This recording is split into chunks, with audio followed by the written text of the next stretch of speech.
अस्सलाम वालेकुम and welcome back. आज हम स्टार्ट करेंगे आइडेंटिफायर। आइडेंटिफायर क्या होता है उसको देखते हैं। बेसिकली जो आइडेंटिफायर होता है सी लैंग्वेज में उसको हम कहते हैं नॉर्मल लैंग्वेज में वेरिएबल। आइडेंटिफायर या वेरिएबल दोनों का जो मकसद है वो सेम होता है कि वेरिएबल, जैसे नॉन वेरिएबल हम क्यों यूज़ करते हैं सी लैंग्वेज में, उसके बारे में बात करते हैं। लेकिन उससे पहले थोड़ी सी बात कर लेते हैं कॉन्स्टेंट वर्सेस वेरिएबल में। कॉन्स्टेंट क्या होती हैं? ऐसी चीज़ें जिनकी वैल्यू चेंज नहीं होती, जैसे 2, 3, 4, 5, 6, 7 वटेवर। और वेरिएबल ऐसी चीज़ होती हैं जिनकी वैल्यू चेंज होती है। अलजेब्रा में आप लोगों ने पढ़ा होगा एक्स वाई जी। सो ये सारे क्या होते हैं? वेरिएबल। इसी तरह हम कोई वेरिएबल का कुछ भी नहीं हो सकता है, कोई नेम भी रख सकते हैं, जैसे इंटीजर एक वेरिएबल है। अब यहाँ पे देख लें वन को हम एज ए वेरिएबल भी यूज़ कर सकते हैं सी लैंग्वेज में। आगे जाके हम यूज़ भी करके आपको बताएंगे, तो बल्कि आज ही हम आपको यूज़ करके बताते हैं। सो इसको हम थोड़ा सा पढ़ लेते हैं। One feature present in all computer languages is that identifier. Identifier क्या होता है? हर कंप्यूटर लैंग्वेज में यूज़ होता है आइडेंटिफायर। बेसिकली क्या होता है? Variable. Identifier allow us to name data and other object in the programme.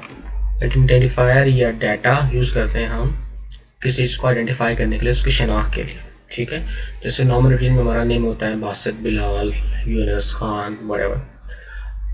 इसी तरह प्रोग्रामिंग में भी नेम्स होती हैं कि हमने ये वेरिएबल इसका जो एक नाम है ये है, कई क्लास इसका नाम ये है, ये ऑब्जेक्ट इसका नाम ये है, ताकि उनको हम डिफ्रेंशिएट कर सकते हैं, आसानी का अंडरस्टैंड कर सकें।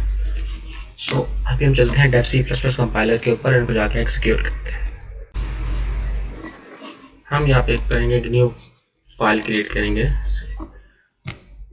इसमें हम लिखते हैं hash include std.h।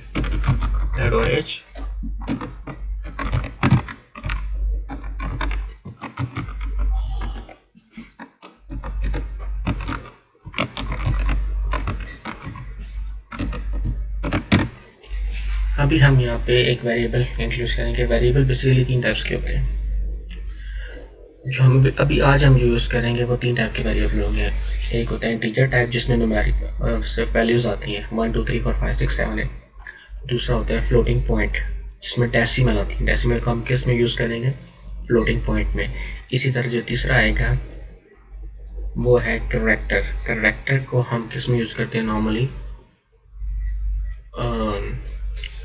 Alphabets ABC वगैरह के कोई भी वेरिएबल्स, उनको कोई भी कैरेक्टर यूज़ करने के लिए, मतलब अगर हमने ABC या किसी भी टाइप का अल्फ़ाबेटिक डाटा इंक्लूड करना है तो उसके लिए हम यूज़ करते हैं कैरेक्टर।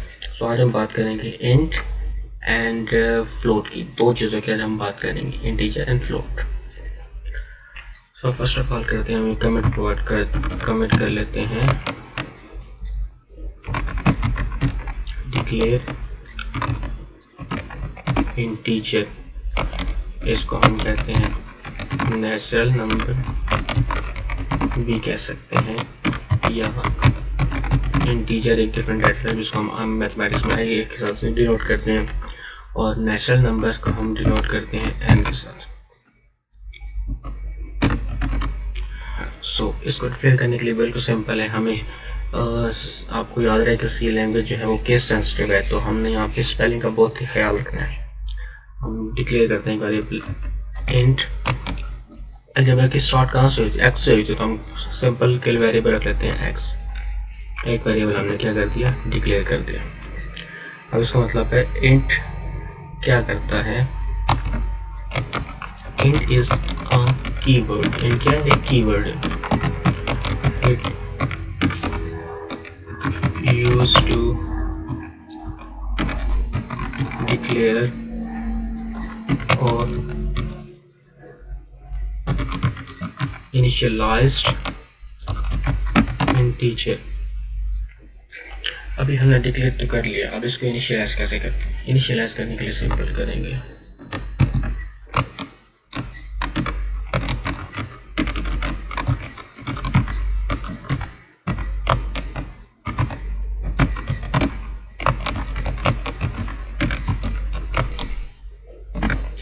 इसको इनिशियलाइज करने के लिए वैल्यू 23 के साथ अभी हम एक नया वेरिएबल यहाँ पे बनाते हैं इंट y इक्वल टू 23। तो ये क्या कर दिया हमने? इसको इनिशियलाइज कर दिया। फर्स्ट में क्या किया हमने, उसको डिक्लेयर किया। डिक्लेयर करने के लिए सिंपल मेथड है इंट और साथ में एक्स, और इनिशियलाइज करने के लिए क्या है, सिंपल मेथड है, सिर्फ इक्वल टू लगा के उसकी जो भी वैल्यू हम उसको देना चाहें वो दे सकते हैं। लास्ट में 23 they 1 2 3 four up to so on, it depend upon you और it depend upon the requirement और it's depend upon the given data. ठीक हो गया। अभी ये वेरिएबल हमने डिक्लेयर कर दिए इनिशियल इंट और वाई। इसको हम क्या करते हैं, अभी हम स्क्रीन के ऊपर डिस्प्ले करते हैं। लेट्स सपोज हम स्टार्ट करते हैं एक्स के साथ। हम यहाँ पे एक्स लिखते हैं, सेमीकोलन लगाया, F11 प्रेस करके इसको एक्सिक्यूट करेंगे, सेव करते हैं इसको हम नाम लेते हैं variable.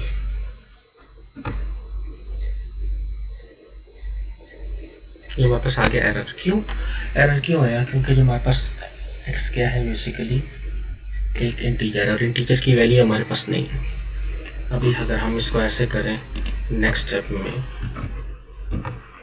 x equal 0.3 in case, अब अगर इसको हम रन करते हैं F10 प्रेस करते हैं तो हमारे पास का स्क्रीन पे आ गया 23। क्यों 23 आया? क्योंकि x की वैल्यू हो क्या है 23 है। ठीक है, सॉरी y की जो वैल्यू है 23 है। इसी तरह अगर हम x को डिस्प्ले कराना चाहें तो हम यहाँ पे क्या करेंगे, चेंज करके x कर देंगे। अब F11 प्रेस करके कंपाइल एंड रन करेंगे तो हमारे पास क्या आएगा अगेन 23, क्योंकि x एंड y की दोनों की वैल्यू 23 है। सिंपलिस्टिकली हम क्या करते हैं, y की वैल्यू को हम कर लेते हैं 623 फॉर एग्जाम्पल, और यहाँ पे हम इसको करते हैं अगेन %d, यहाँ पे हम करते हैं y। अब इसको अपना प्रेस करके रन करते हैं। एरर, और यस एरर क्यों आ रहा है? क्योंकि एंड में हमने सेमीकोलन यूज नहीं किया। That's it. Yes, so again वही बात आ गई, क्योंकि पहले x की वैल्यू उसने डिस्प्ले कर दी 23, देन y की वैल्यू उसी के साथ 623। तो इसको न्यू लाइन पे लेके जाने के लिए क्या करेंगे, ये जो सेकंड वाला पर्सन रेडियस के आएंगे हम, और यहाँ पे यूज करेंगे \n। अभी F11 प्रेस करेंगे तो क्या आएगा हमारे पास, देखते हैं न्यू लाइन के ऊपर आ गया। ठीक है, सो फर्स्ट लाइन के ऊपर 23 x की वैल्यू, दूसरी लाइन के ऊपर 623 y की वैल्यू। इसको हम थोड़ा सा और भी मॉडिफाई कर सकते हैं अगर हम करना चाहें तो। फर्स्ट एग्जाम्पल हम कहते हैं, यहाँ पे लिख लेते हैं कि आउटपुट में हमारे पास ये लिखा हुआ है कि x की जो वैल्यू है वो ये है, और दूसरी लाइन में लिखा है कि y की वैल्यू जो है वो ये है। उसके लिए क्या करेंगे, बहुत सिंपल स्टेट को लिखेंगे यहाँ पे %d से पहले value of x equal to %d। ठीक है, इसी तरह हम यहाँ %n के बाद लिखते हैं value of y equal to. अब इसका F11 प्रेस करके रन करेंगे तो हमारे पास देखते हैं क्या आता है। Yes, second value of x equal 23 and value of y equal to 623। ठीक है, तो इसी तरीके से हम अपने जो फॉर्मेट है उसको हम स्पेसिफाई कर सकते हैं, और जिस प्रोग्राम को अपने ये बता सकते हैं कि जो हमारा प्रोग्राम है जिसकी आउटपुट है उसकी किसी अकॉर्डिंगली है। फॉर एग्जाम्पल अगर हमें %d यहाँ पे लगाए, इसको लाजमी नहीं कि हम यहाँ पे लगाएं, जहाँ पे हमें वैल्यू चाहिए वहाँ पे हम लगा सकते हैं। इसी तरह अगर हम %d यहाँ पे लगा दें %d, तो अब हमारे पास क्या होगा, x की वैल्यू हमें दो जगह नजर आएगी। नहीं, थोड़ा सा करके देखते हैं।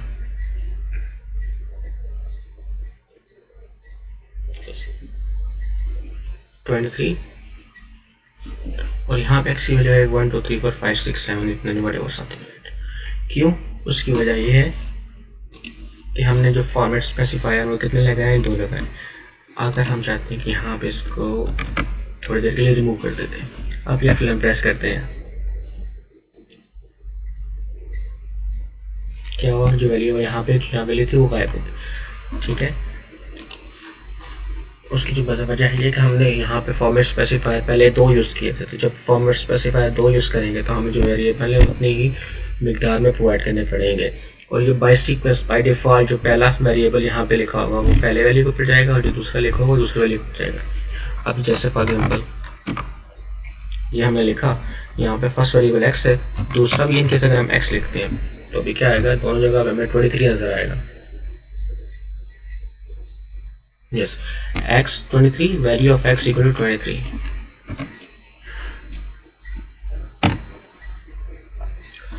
अच्छा, अभी यहाँ पे हम यहाँ पे करते हैं कि 23 में कुछ ऐड कर लेते हैं, इसमें प्लस करके 23 ऐड कर लेते हैं। ठीक है, अब इसको रन करते हैं। यस, सो क्या हुआ, जो हमारा वैल्यू कंपाइलर उसने क्या किया, जो पहले वैल्यू थी %d की उसको एज इट इज डिस्प्ले कर दिया, ये एक्स उठा के यहाँ पे आ गया %d में। दूसरा जो %d है उसमें हमारे जो कैलकुलेशन का यूज हुई x + 23, मतलब जो x की वैल्यू उसमें 23 और ऐड कर दो, तो उसने क्या कर दिया, तो 23 ऐड करके एज इट इज यहाँ पे डिस्प्ले करवा दिया। ठीक हो गया। इसी तरीके से हम किसी भी अपने फॉर्मेट को स्पेसिफाई वगैरह को हम मॉडिफाई कर सकते हैं। अभी इसको हम यहाँ से हटाते हैं। अभी अगर हम इसको रन करेंगे तो ये एरर आ जाएगा, चेक क्योंकि हमने जो फॉर्मेट स्पेसिफायर है और एरर नहीं आया इनकेस, यहाँ पे कंपाइलर ने ऑटोमेटिकली डिटेक्ट कर लिया, उसको रिमूव कर दिया, ओवरराइड कर दिया सेकंड वैल्यू को। बट अगर हमने फॉर्मेट स्पेसिफायर 1 यूज़ किया तो उसके अकॉर्डिंगली वेरिएबल भी 1 होगा, फॉर्मेट स्पेसिफायर 2 यूज़ किया तो उसके अकॉर्डिंगली वेरिएबल भी क्या होंगे, 2 होंगे। वे फॉर एग्जाम्पल ये 2 वेरिएबल जो है ना x एंड y, इनको हम सिंपल कर लेते हैं, प्लस कर लेते हैं। सिंपली क्या करते हैं, प्लस करते हैं या इनका अर्थमेटिक ऑपरेशन कैलकुलेट करते हैं। सो हम बात करते हैं printf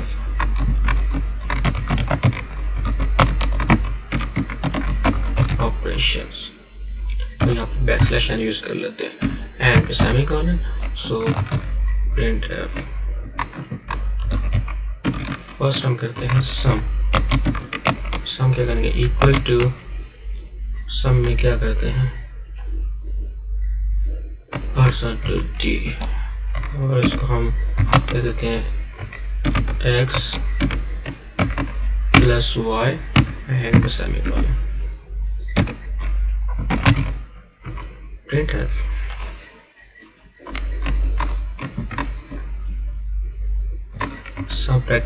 सबट्रैक्शन का लिखते हैं एस यू बी सब, हम यहाँ पे यूज़ करते हैं %d। अभी चूँकि हमारे पास जो वैल्यू हुआ है वो ग्रेटर है और वैल्यू ऑफ x लेस है, या हम एक काम करते हैं, इसको हम कह लेते हैं 623 और इसको सिंपल 23 कर लेते हैं। अभी इक्वल x - y इस printf multiplication %d x multiply y। Division के लिए DIV यूज करेंगे हम। ओके, हमने मिस्टेक कर दी, परसेंटेज लगाना था, परसेंटेज d और x डिवाइडेड बाय y। अब इसको रन करते हैं F11 से, तो हमारे पास क्या आएगा, सबके रिजल्ट है वैसे डिस्प्ले होंगे। ओप्स, अगेन वही बात, सारा जो रिजल्ट है सम सबट्रैक्शन मल्टीप्लिकेशन डिवीजन से मैन के ऊपर आ गए। क्या करते हैं हम इनको बैकस्लैश n यूज़ करते हैं, बैकस्लैश n।